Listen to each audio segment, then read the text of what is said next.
Hello mga kahisgoon. Good evening sa iyo, sa inyong lahat. Maopay nga gabi ay kulupay kami pala.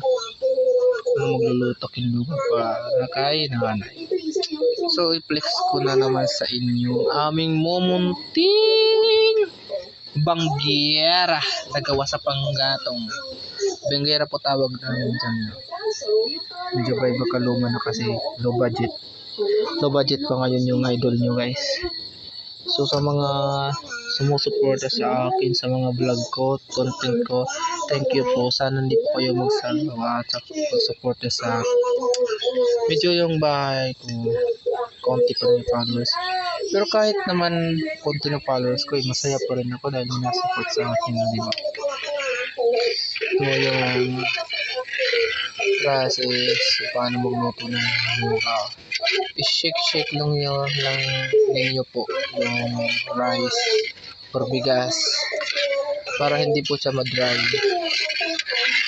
At mga ilang minutes yung shake. Ito lang po yung paghalo guys para hindi po yung niluto ng lugaw. Hindi po siya mag-dry. Kasi pag pinabayaan po natin siya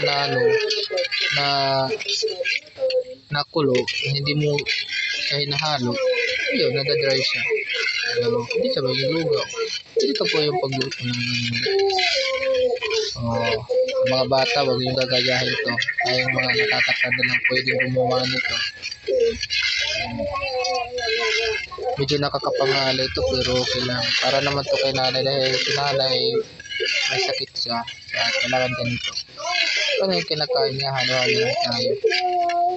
Titinan lang natin siya.